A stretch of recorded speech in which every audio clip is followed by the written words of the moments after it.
Père, nous te disons merci. Que toute la gloire te revienne. Alléluia. Merci Seigneur. Alléluia.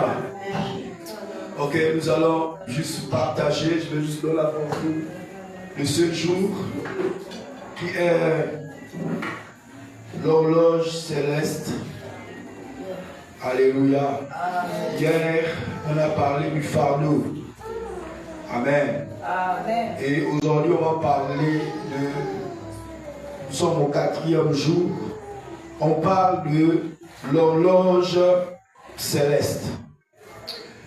Lorsqu'on parle de l'horloge, nous savons tous que cela renvoie à la conception un peu dans notre entendement d'une montre. Amen. Une grande montre qu'on appelle communément horloge dans notre langage commun. Alléluia. Mais cette soirée, on va parler de l'horloge céleste. Amen. Il y a une horloge céleste.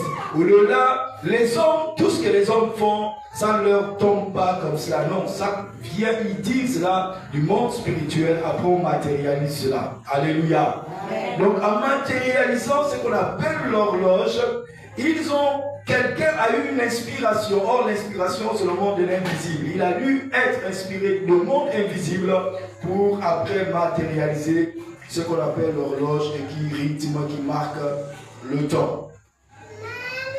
Alléluia. Amen. Ok. J'aimerais que l'on prenne ensemble un texte, Genèse chapitre 18, le verset 14, un peu l'histoire où les trois, n'est-ce pas, visiteurs qui étaient partis rendre visite à Abraham.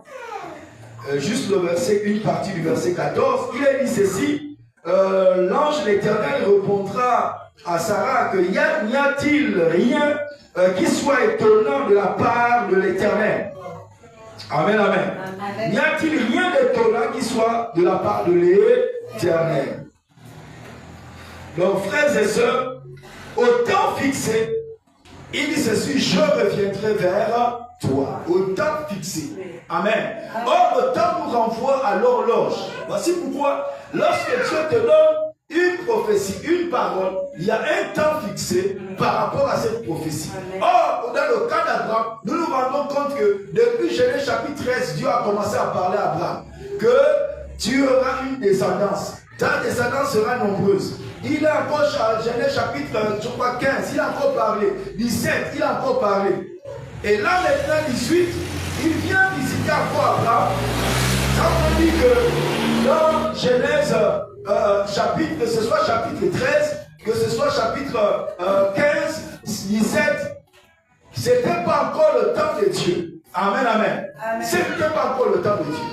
Parce que là, ici, il dit, au temps fixé, je reviendrai vers toi. Il y a un temps fixé. Amen, amen. Pour toutes choses, dans l'horloge de Dieu, dans le calendrier de Dieu, dans le temps de Dieu, où Dieu reviendra pour te toucher, pour te visiter. Alléluia. Amen. Donc, ce concept horloge, ce n'est pas, n'est-ce pas, un terme biblique. Littéralement, ce n'est pas un terme biblique littéralement, mais une métaphore prophétique pour parler de quoi? Pour parler du calendrier divin. Amen. Dieu a un calendrier divin. Pour parler de quoi encore? De la gestion du temps de Dieu. Du calendrier divin et de la gestion du temps de Dieu. Troisième point, pour des moments, pour parler des moments précis. Qu'on appelle Kairos, choisi par Dieu pour agir. Dieu peut te parler une chose et la chose peut prendre même 5 ans pour que cela arrive. Parce que Dieu a son temps. Or, nous disons que lorsque Dieu a déjà parlé, ça doit maintenant s'accomplir. Notre cœur soupire, ça doit maintenant s'accomplir, ça doit maintenant s'accomplir. Dieu a un temps fixé. Amen. Abraham a attendu plus de 20 ans. Je crois plus de 22 ans, 25 ans qu'Abraham a attendu. Dieu lui faisait que lui parler. Mais au temps fixé, il a dit, je reviendrai vers toi. Amen, amen. Amen.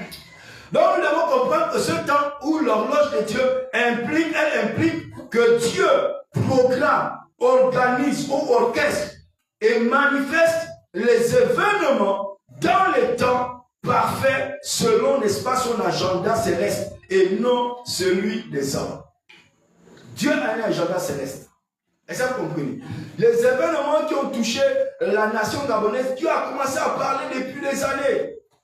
D'autres l'ont eu depuis 2014, 2013, 2000, peut-être les années 2000. Est-ce que vous comprenez ça? Mais ça s'est accompli peut-être 10 ans après. Oui. Est-ce que vous comprenez ça? Au point où certains étaient maintenant même désespérés. J'ai écouté certains dire que non, apparemment Dieu est maintenant ceci. Je n'ai pas envie de citer le nom.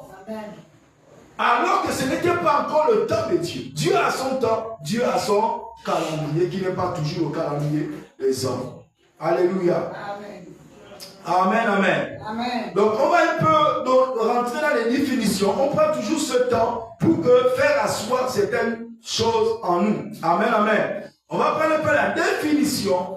Lorsqu'on parle comment on appelle ça, de l'horloge céleste, on va simplement parler dans un premier temps, retenez qu'on parle du